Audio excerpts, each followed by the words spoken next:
see you guys in the dark. Hello, my name is Scott.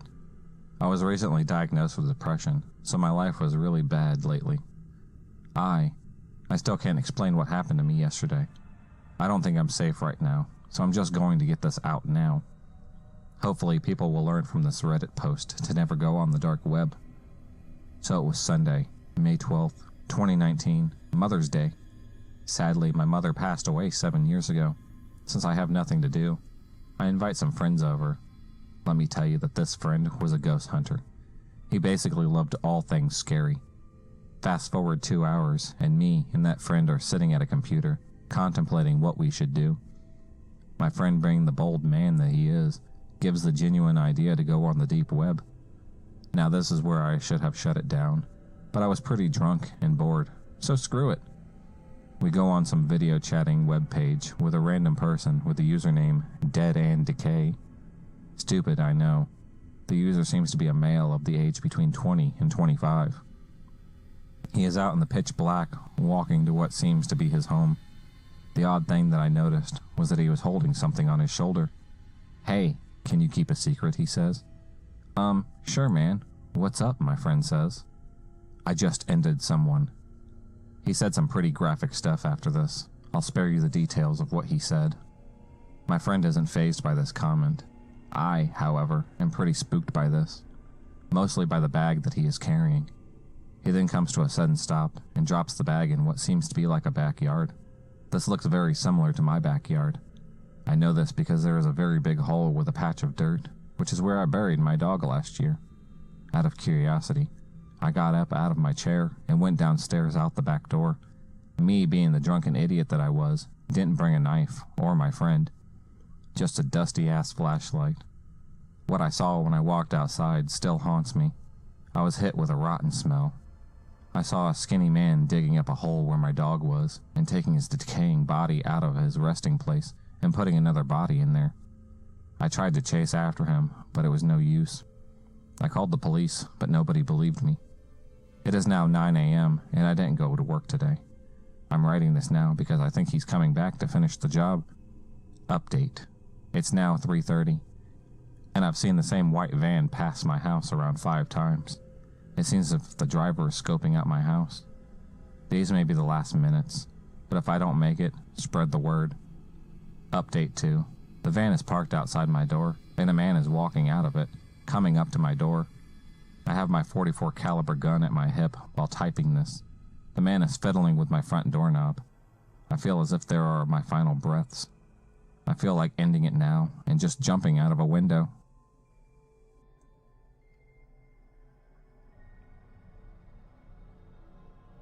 I started doing it on a whim. My brother has an unhealthy obsession with online vloggers. I can barely go a day without him linking me to a video of someone taking part in some sort of challenge or performing some social experience. So, when the whole deep web mystery box trend started, I was one of the first to know. My brother must have sent me dozens of videos of annoying preteens opening up boxes filled with junk that they tried to pass off as creepy and sinister. When my brother asked me for my opinion, I told him that it combined all of the boredom of unboxing videos with all the stupidity of the Tide Pod challenge. I added that most of them were probably making the boxes themselves. Even I could do this. And that's when the wheels started turning. A quick search confirmed that this was a growing trend, with hundreds of people claiming to have opened up boxes containing everything from drugs, to weapons, to mysterious flash drives. Some vloggers even claimed that they had spent thousands of dollars on a single mystery box. These were obviously fake, but what about the rest? Were there really people out there who could spend at least $100 for the chance to go viral? I bet that would, and unfortunately, I was right. Putting the boxes together was easier than expected. I had some cardboard boxes stuffed in my closet that turned out to be the perfect size for the job. Some rusty screwdrivers proved perfect as my weapons. My desk drawer offered as a surprising number of old flash drives that I made mystery boxes ready by filling them with as many creepy videos as I could download. Finally, some experienced sinus tablets would provide me with some mysterious deep web drugs once I had peeled the labels off. Getting the website set up on the deep web was a little harder, but you can find an online tutorial for anything these days. By the time I was ready to go to bed, I was the proud owner of the Emporium of Mysteries. For $50 worth of Bitcoin, anyone would be proud owner of a mystery box. Sure, the site looked like it had come straight out of the early 90s, but it was good enough. I was in business. The next morning I went looking for customers. Unfortunately, my brother's message had made me very familiar with the online vlogging community. I messaged a few of the smaller channels with some burner accounts I made, and left a few comments on their latest videos. You should go do a deep web unboxing video. You know what would really be cool? Unboxing something from the deep web. I'd bet you get millions of views. I heard about this new place on the deep web called the Emporium of Mysteries. They sell mystery boxes there. You should go check them out. Then all I had to do was sit back and wait. By the end of the day, I had 6 purchases. Not much all put together, but enough to help put food on the table. By the end of the afternoon, I had the boxes ready to ship. I wasn't looking to scam these people after all. They got to make their stupid videos, and I got to eat. Everybody was happy. I sold a few more over the next few weeks, but eventually, interest died down. Life went on. My brother sent me more stupid videos, and I gradually forgot about my time as a deep web merchant. Until last Friday. When I got home from work, there was a package waiting for me outside my apartment door. When I picked it up and examined it, I realized that it was one of my mystery boxes. It looked like I had an unhappy customer, but it wasn't like they were getting their money back. I took it inside and opened it up. It was empty, except for a flash drive that I didn't recognize. I was curious as to what was on it, but I wasn't about to let some disgruntled hacker infect my computer. So I dug out an old laptop that I hardly used anymore and plugged it in. It was full of pictures. Pictures of my hometown, of my apartment, and of me. Whoever sent me this had been following me. Had been inside my home. Staring at those pictures, I started to realize just how out of my depth I was. You see, not everything you find on the deep web is fake. There are some people out there who do sell real mystery boxes, and they are tired of scammers like me taking away from their profits. Thankfully, they are very generous people and want to give me a second chance. So, I am pleased to announce that the Emporium of Mysteries under new management. Now for the same low price, you will receive a genuine mystery box. It will include a special tool from my new partner's personal collection, along with a video instructing you on its use, co-starring myself. The body part or organ extracted during the video will also be included as a special memento. Supplies are limited, so search us out on the deep web as soon as you can. We look forward to your business. Ha ha ha ha ha.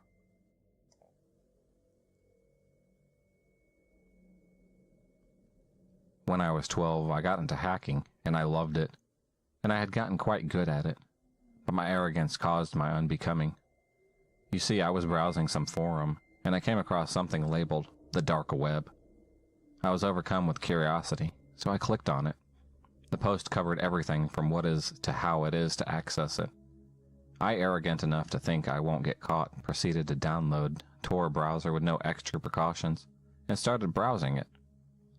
All of a sudden my laptop crashed. It froze, and I got hundreds of pop-ups warning me of a virus. Then it shut off. I stared in awe as I turned back on only with a green light turned on where my camera is. Someone was watching me. I got an enormous message on Skype that read, "You just made the biggest mistake of your life." "Who are you?" I responded while panicking and covering my camera with my thumb. "Your new friend."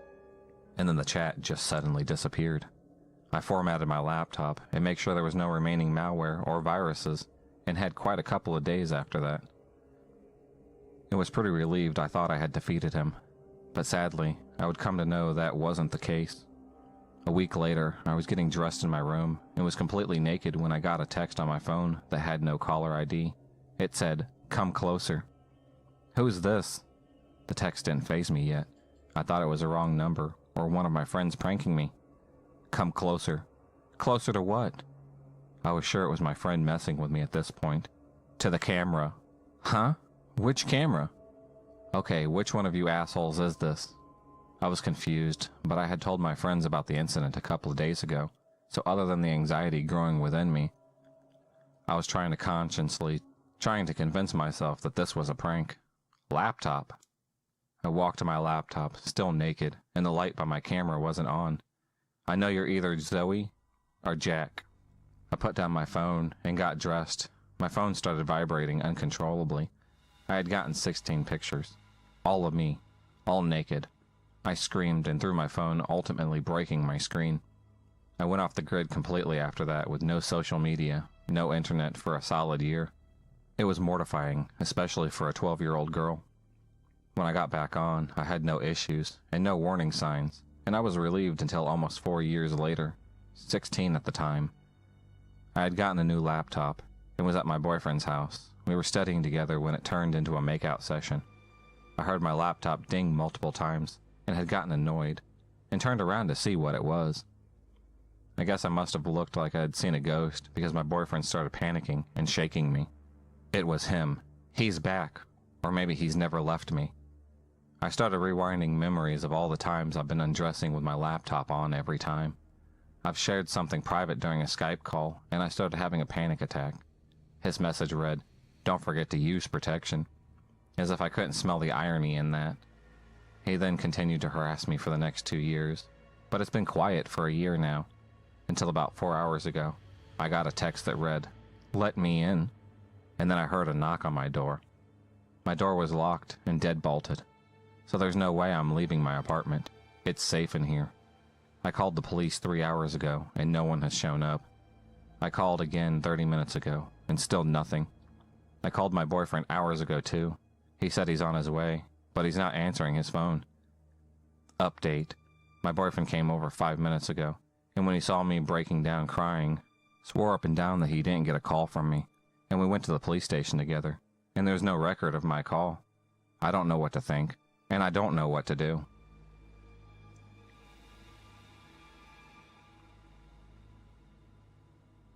It started as a game, a joke, but I'm not laughing anymore. It's become my dark reality. It spiraled out of control quickly, and I'm still not totally sure what I got myself into. I know my day is coming, just not as soon as the other 12. Yes, there was 13 of us. Now there is just 2. Me and Jack, my best friend since day 1, but Jack has become distant. I know it's too late to save him. The only thing I can do is save myself, although that might be impossible too. The first we heard of the game was from a few popular kids at my school, gossiping about this new crazy challenge on the deep web. Of course, they didn't actually know the extent. They heard about it from one of their cousins. My friend and I decided to go into it, and being curious guys we are. My more tech-smart friend Taylor had been on the deep web before. He knew his way around everything. It took a while, but he finally found the game. I couldn't tell you what it's called for legal reasons, but I can tell you what it entitles. The first thing they make you do in the game is take an oath. You must finish the game properly or face consequences. The oath was pretty innocent for the most part, but to prove our loyalty, we all had to cut our hands and send them a picture. We faked it and sent in a picture, but they can tell. They can always tell when you're lying. We had to do it for real. Every day it was a new challenge, each getting scarier and scarier. Each task makes you fall into a deep depression, close enough to want to end yourself. But you can't yet. They have a plan for all of us, or at least had a plan. The other 11 didn't follow the rules, just Jack and I. The challenges present themselves over the course of 30 days. I'm on day 20. Below is a list of things they've made us do so far. Wake up every 2 hours to watch a series of videos the conductors sent. Cut words into my arm. Make myself ill. Skip school for a week. Sneak out at midnight to go to a rave. Stay up continuously for 3 days watching horror movies. Take special pills. Stand on the side of a tall building. Nearly drown myself. Go mute. Block out all light from my room and stay in it for 24 hours. Meet a conductor in the woods for a ritual. Pour candle wax on myself and burn myself. Starve myself until day 17. Choke myself until I pass out. Drink until I'm numb. Eat only the food they give me. Stab myself in the leg. Listen to the music they send today is 20, but I haven't gotten anything yet. I will update you guys very soon.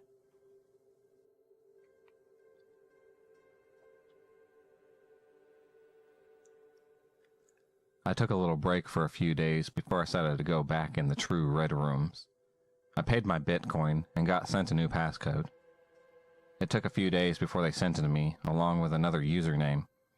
I guess this is how they managed to keep it so secretive, so that way people couldn't be tracked.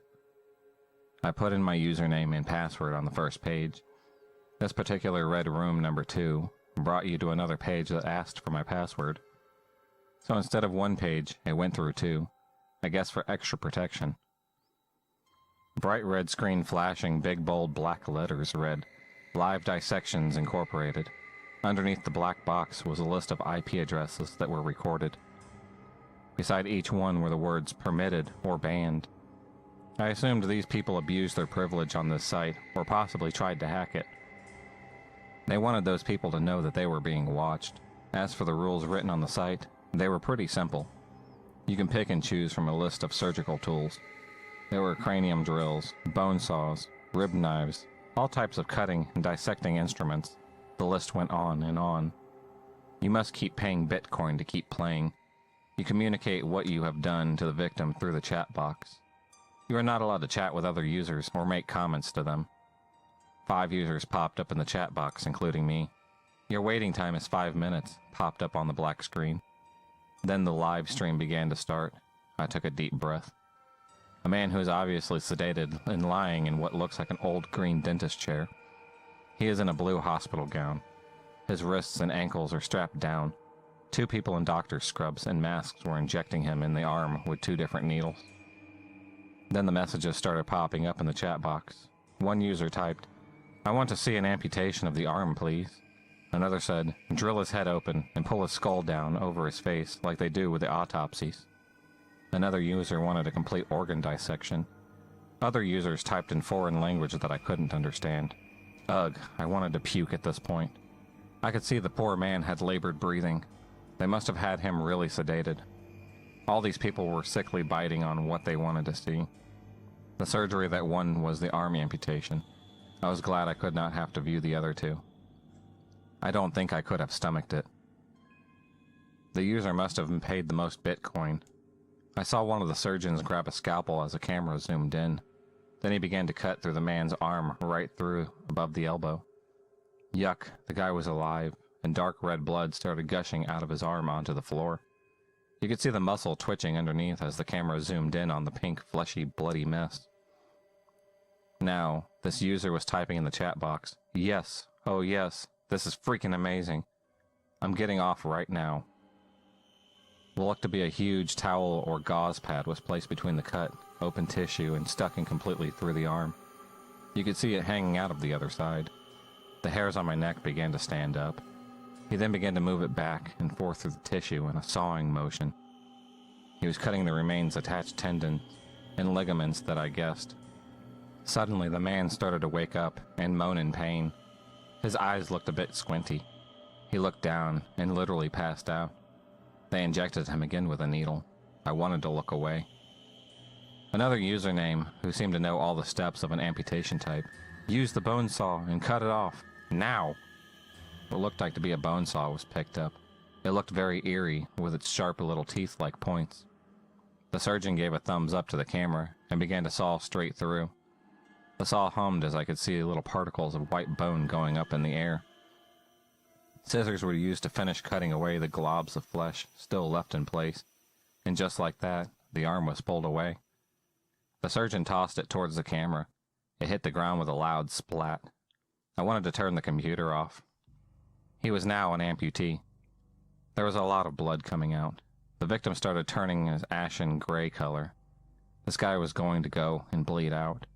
Do you want the artery to be clamped off, or do you want him to bleed? Popped up on the message box in the chat box. One person typed no, and one of the users said, let him bleed out. He's not going to want to wake up after all of this. I couldn't believe how casual he was about leading this man to his impending death.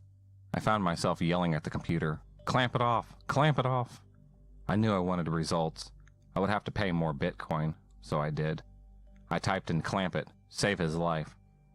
I was this poor guy's lifeline, while he was at the mercy of a bunch of crazy people who wanted him gone. My heart was beating out of my chest. I was sweating about to have a panic attack. Kelly clamps, shouted the surgeon. I felt relief as he clamped the bleeding artery off. Thank God. Then the nub was dressed with gauze to stop the extra bleeding. Then the worst part was that the guy finally woke up. He was lying there for about 15 minutes, and the surgeons were slapping him on the face and laughing. Laughing. He was coming to, and in shock. I could see the surgeons undoing the straps and helping him sit up. How the heck would they laugh at what they just did to this poor man? They almost killed him, and took a part of his body away for no reason. For what? All for the expense of someone else's pleasure? It made me sick to my stomach. The man looked down, and his eyes bulged out. He looked to be in disbelief. "My arm!" he shouted, with a hoarse-sounding voice. I could see the nub moving as if it was trying to figure out where his arm went. His mouth hung wide open. The surgeons were patting him on the back. He began to cry. One of the surgeons mentioned for the camera to be shut off. Everything went black. The live stream was over. I shuddered. Unfortunately, I still had 3 more rooms to go. A little backstory of when this happened. I was 22 years old and had just graduated from college with a bachelor's degree in computer programming and was feeling like a hotshot. I moved into a nice little studio apartment, which was actually a motel room at one point, before the apartment company took over and did renovations.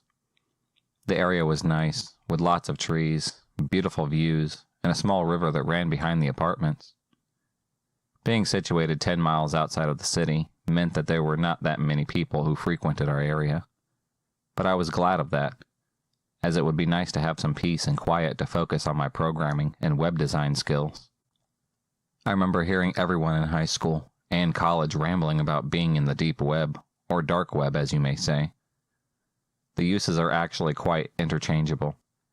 However, they also are 2 very different parts of the internet as a whole.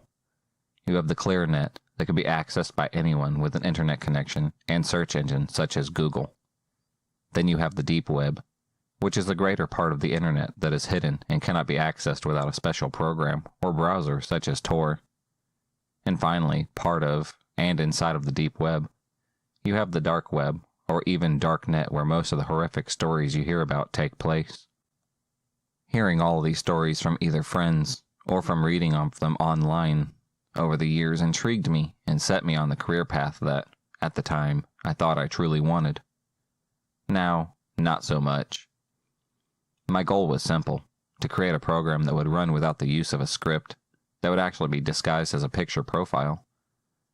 If someone opened the file, then my program would execute and be able to look directly into the computer system full log records, and would be able to sniff out the original IP address of the affected computer, as well as any personal information such as names, birthdays, credit card numbers, etc. Now I know what you are thinking. I was definitely up to no good in creating a program like this, but you would be completely wrong. After hearing some of the truly horrifying people that hide in the dark web, and seeing as many of the stories end with these same never getting caught, I could not fathom why anyone made a program to catch these people. I worked out how I could catch these people, think like, and to pretend to be one of those people. When I had finally compiled the program, compressed it down to less than 1 megabyte, and disguised it like a picture profile I planned to use, I was already ready to test it out. I pulled out my old junky laptop that I used for school. The thing was a pure piece of shit, and the perfect test bed for anything that I created. I connected the laptop to the internet and created a test email and sent the file. I had to test different methods of delivery, so I also used a private Dropbox so I could test email delivery and opening, direct placement from a flash drive, and the big one that I was counting on: downloading the file and opening it from the internet outside of email programs. When all 3 methods worked, and started to send the data to my main desktop in the form of updating notepads, I jumped for joy. I thought to myself, so, basic IP and personal information sniffing works. What about if they are pros, using multiple VPNs and the likes? I installed 2 separate VPN programs on my test laptop, and even connected to a proxy server through them to test the results. They still came back to the same, just showing the additional IP addresses from the VPN. I was now ready to hunt these people down. My studying school paid off, having allowed me the knowledge to be able to create this amazing tool. I would make my own show like Chris Hansen's, To Catch a Predator, but mine would be called To Catch a Weber. Yes, my ego was extremely high at the time, but I could not celebrate, not until I knew that it 100% worked without a doubt against a third party. This is when things really began to get interesting. I had Tor, and the hidden wiki opened up, my VPN fully configured, and I was ready to go. I wanted to get to the dark web, and most people find it by clicking something randomly. I selected a random site from the hidden wiki to begin my journey. Just a basic news board, basically spreading support to those who are oppressed around the world. I clicked on another link, and it took me to a blank page. I waited a few seconds, and still nothing, so I went back and tried another link. This one took me to some jewelry site. After reading some, I noticed at the end of each ad boasted about the jewelry being stolen from graves, fresh and old, some being claimed to be thousands of years old. Like most sites on the deep web, Bitcoin was the currency in use of the website. I saw enough there and was about to go back and try another link when a chat popped up with a generic name, admin, followed by a message. Hello, welcome to our site. Everything here is 100% authentic, antique, and unique. Is there anything specific you are looking for today? I must admit, I wasn't caught off guard at all. With normal online stores, this is pretty standard protocol. I typed out my reply confidently. You know, I was actually just looking for your selection. So much to choose from. It's a little overwhelming, and I am just mainly browsing. Which literally took 5 seconds. I had a reply from the admin. We'd look forward to seeing your purchase. Please let us know if we can assist you any further. Okay, now that seriously took me back. They told me they look forward to seeing my purchase. Fuck, that I clicked out without even replying. I had double-checked my setup, and I was still 100% anonymous. My VPN was still working, so that eased my paranoia.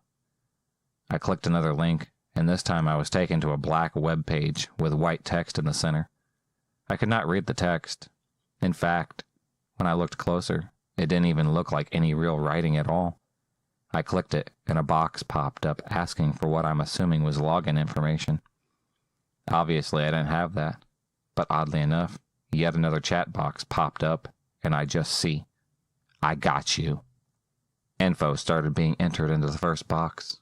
The next screen I see is white, with what appeared to be a directory of many different areas. The chat box appeared again, and read, Enjoy and behave. I have no clue who that was, or where to even start in the directory. I know there are so many horrible people hiding on the dark web, but I wanted to stop the killers more than anything else. I heard so many stories of red rooms and people being kidnapped and used for other pleasures and dying horrific deaths, and I had to help stop that.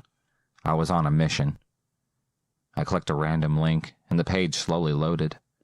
There were 3 different pictures displayed: a storm, a green pasture and sunlight, and a knife. Obviously, I clicked on the knife and was loaded into the dark web equivalent of a sick and sadistic Instagram of death. I saw one picture of an older guy laying on a couch with a gag in his mouth titled, Vomit Death. A small description said the poster thought it would be funny to watch their friend drowned in their own drunken vomit. They went on to brag about how the gag relieved them from any legal responsibility in the death because it was deemed a stupid drunken game. I wanted to nail that dude, but continued on. Another image was of a young girl, probably early 20s, hanging from a tree with the title, At Death I Part. The small description read, You wanted till death do us part, now you have it, and I'm free. This one confused me then, and still does now for a couple reasons. Was this a suicide or a murder, and who posted it? The next picture I saw really caught my eye. It looked like one of those pieces of jewelry I had looked at on the jewelry site. A bracelet. In fact, the very one. The exact one that prompted the chat log to pop up. At this point, I knew better than to click on it, but I was also arrogant in my ego and had full confidence in my program. I clicked the picture. This time there was a small handwritten note in the picture. Hello, we need your business. You did not make a purchase. After reading that, and feeling my heart practically stop, I was then automatically redirected back to the jewelry site and looking at the same damn bracelet.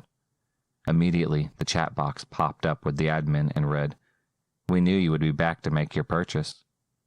I did not even know what to say before they added, "The site you were just on is also run by us.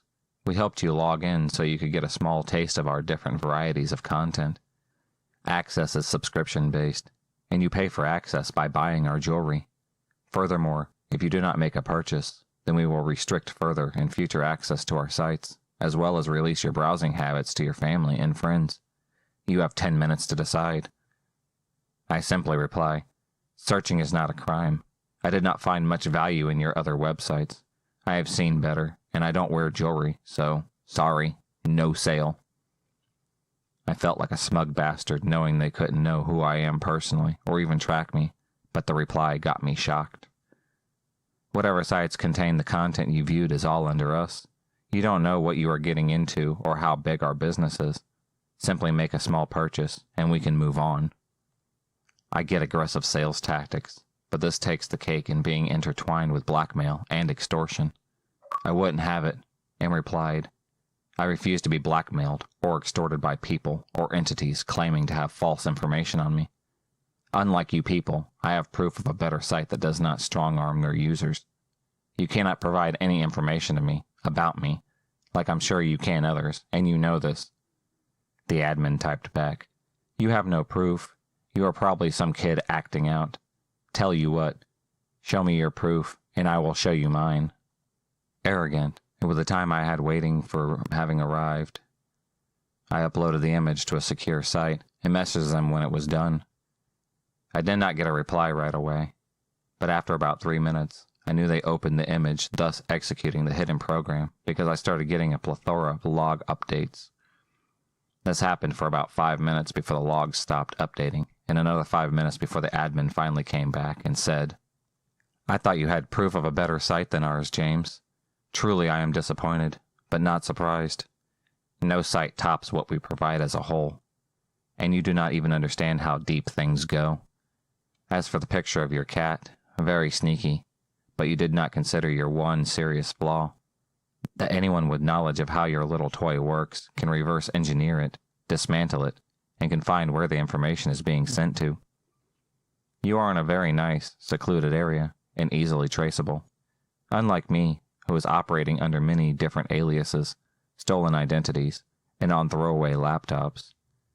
I could be mobile in a matter of seconds, gone without a trace. Let me share a couple of things with you to help you make the wise choice in your situation. Our image site of the deceased that you saw and clicked through. Well, some of those people are people who became an issue. And their jewelry, one of the millions of pieces we have available currently on top of what we have collected over the years. Now, are you going to make your purchase?" My jaw hit the floor. I was freaking speechless, and this lunatic was absolutely right. I did not account for being backtraced through my own program because of my arrogance. Not to mention the fact that if you were really using multiple identities, tracking down the perp just isn't going to happen. I couldn't reply. I was frozen in fear when another bit of text popped up in the chat box. "James, I know you are still there. Just make a purchase, James, and we both disappear afterwards and have no further contact. I don't want to send my associates to you. You haven't truly insulted us yet. Just make a purchase, and this can all be done. Don't spit in the face of our work." I slammed my laptop to the ground and started stomping it out, like the scene in Office Space where they beat the crap out of the printer. Pieces were flying all over the place, and it was just an unrecognizable pile of metal and bits. I was on a month-to-month lease at the time and moved out the next day to another place in the city. It was more expensive, and the location sucked, but knowing I had lots of others around me constantly made me feel safe, and it still does. That was 3 years ago, and I'm still living in the place I moved to after this happened. I have since stuck to web design and have stayed far away from the deep and dark web. Nothing has come of this that I know of, but they could still be out there, watching and waiting, and then I may become part of their content for all I know. For the sake of your safety, and everyone else's around you, Do not go to the deep web. That was my mistake. Don't make it yours.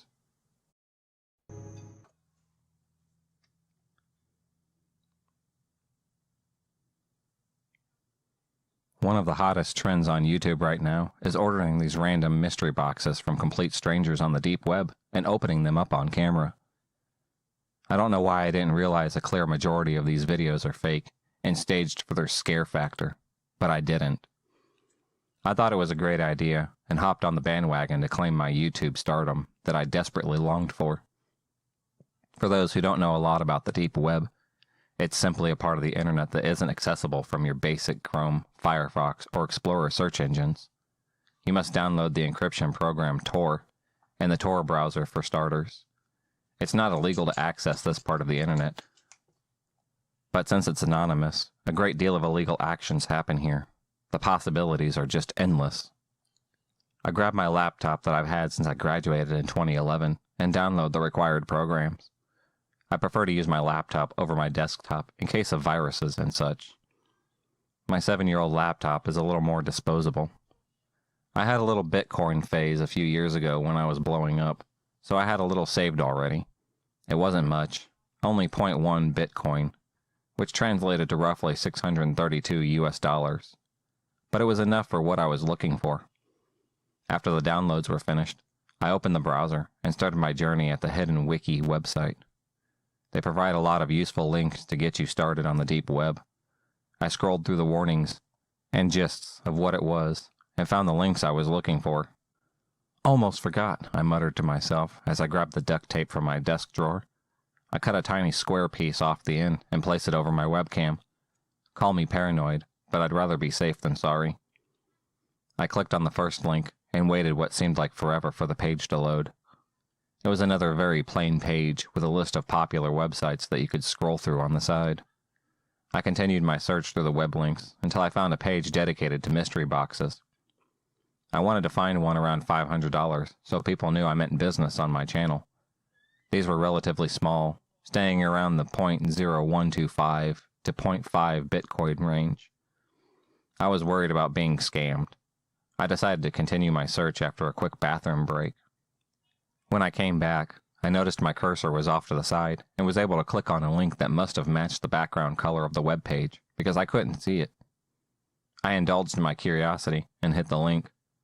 I was taken to a pitch black page with small white text near the top. I'm selling one random package to any brave enough to receive it for only 0.12 Bitcoins or best offer. Only one, huh? I thought to myself. I'll shoot my shot. What the heck? I hit the small payment button and was asked how much I'd like to spend. I entered 0.1 Bitcoin with fingers crossed.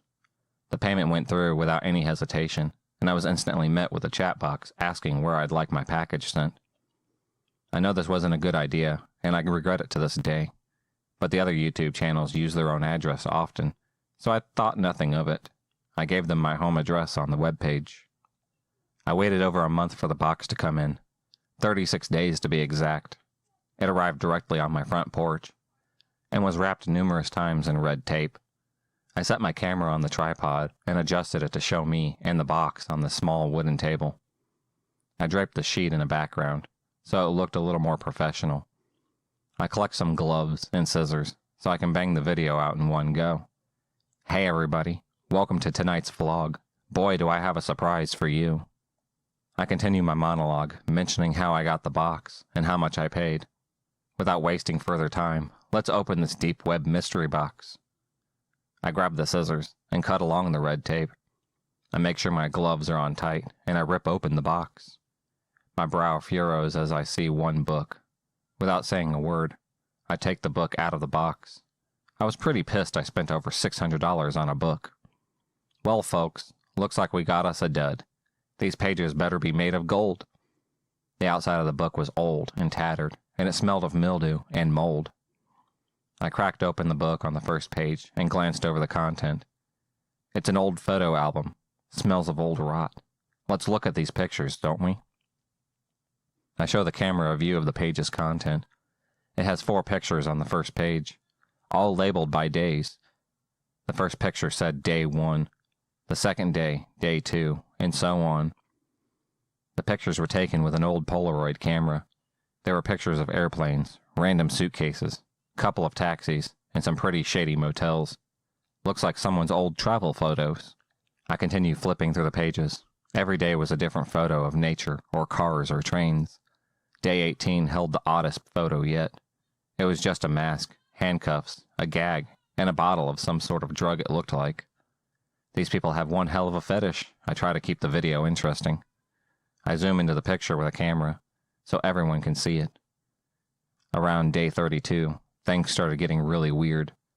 There was a picture of a house, but not just any house. It was a house I grew up in. My parents' house. My hand covered my mouth as I gasped for air. How is this possible? I'm unable to form a sentence. I'm at a loss for words at this point.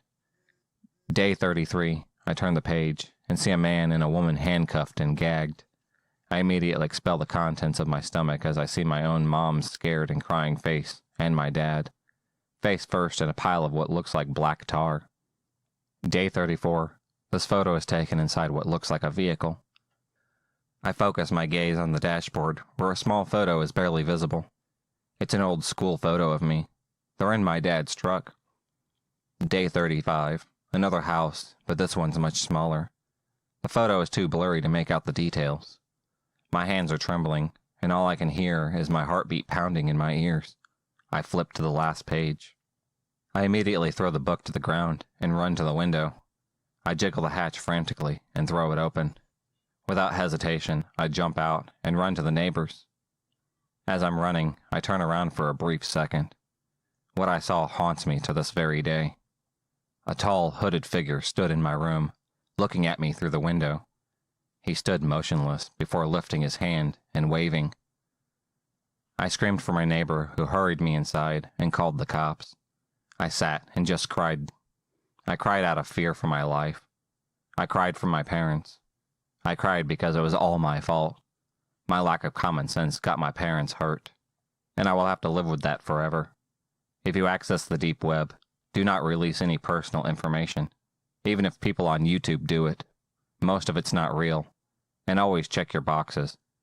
It would have saved me a lot of trouble if I would have noticed the box I received had no tracking sticker on it. It was hand-delivered itself.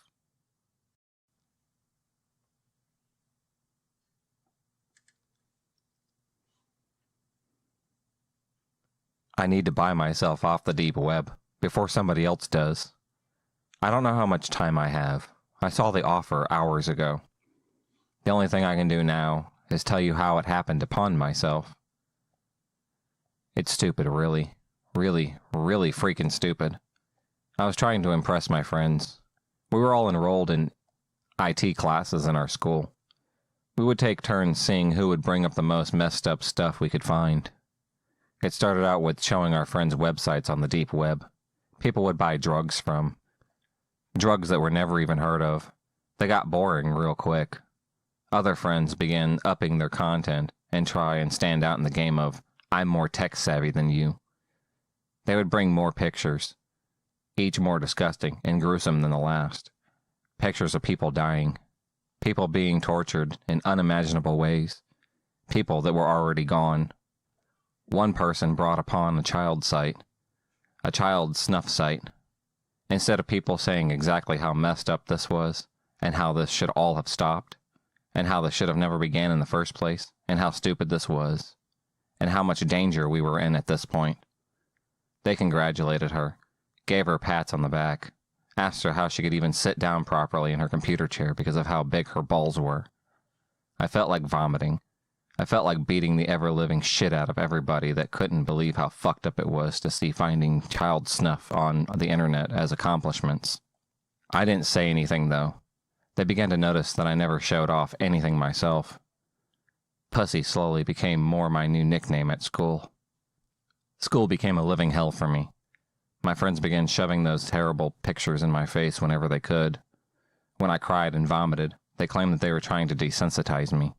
Everything became too much, though.